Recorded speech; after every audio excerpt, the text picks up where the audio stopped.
ओवैसी हो, राहुल गांधी जी हो या अरविंद केजरीवाल हो या ममता जी हो, ये झूठ की राजनीति कर रहे हैं। विपक्ष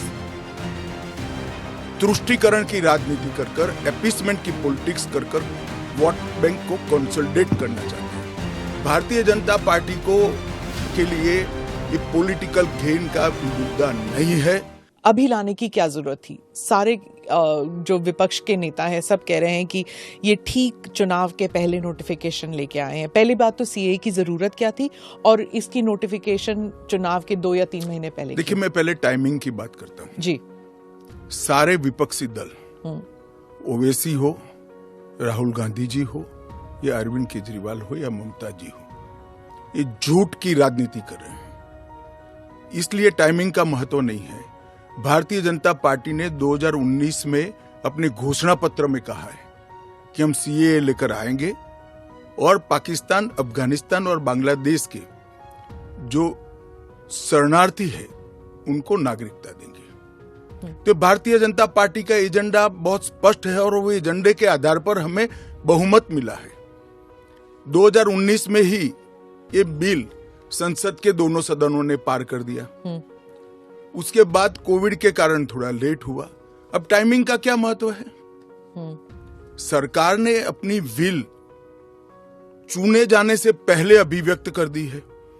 चुनने के बाद फर्स्ट प्रायोरिटी में पहले ही साल में दोनों सदनों से इस कानून को मान्यता मिल गई है। रूल्स फॉर्मेलिटी है। अब टाइमिंग का या पॉलिटिकल गेन या लॉस का सवाल नहीं है।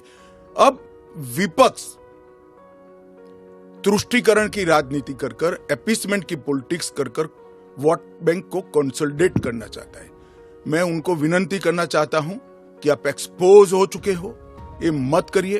पूरे देश की जनता जानती है कि सीएए इस देश का कानून है और ये 4 साल में मैं कम से कम 41 बार बोला हूं कि ये होगा, चुनाव के पहले होगा।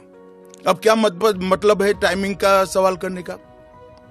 तो इतने साल तो हुआ नहीं ना, 2019 के बाद अब हुआ है। स्मिता जी, मुझे एक बात बताइए, wheel of legislator, wheel of government bill से प्रकट होता है या रूल्स से प्रकट होता है? ऑब्वियसली बिल से। रूल व्यवस्था करता है, जो करने में पहले कोविड के कारण और बाकी सारे पॉलिटिकल इश्यूज के कारण लेट हुआ। मगर कब से नागरिकता मिलेगी? तो 2014 के पहले से।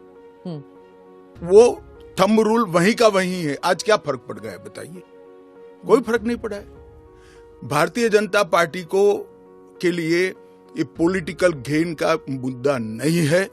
भारतीय जनता पार्टी के लिए, हमारे नेता नरेंद्र मोदी जी के लिए अफगानिस्तान, पाकिस्तान और बांग्लादेश से आए हुए करोड़ों शरणार्थियों को उनका अधिकार देने का मुद्दा है, उनकी वेदना से मुक्ति दिलाने का मुद्दा है और उनकी 3 पीढ़ी को न्याय देने का मुद्दा है, जो कांग्रेस पार्टी ने कभी नहीं दिया। उत्तर प्रदेश की हर खबर से अपडेट रहने के लिए श्रेष्ठ यूपी को करें सब्सक्राइब, बेल आइकन दबाएं और देखते रहें श्रेष्ठ यूपी।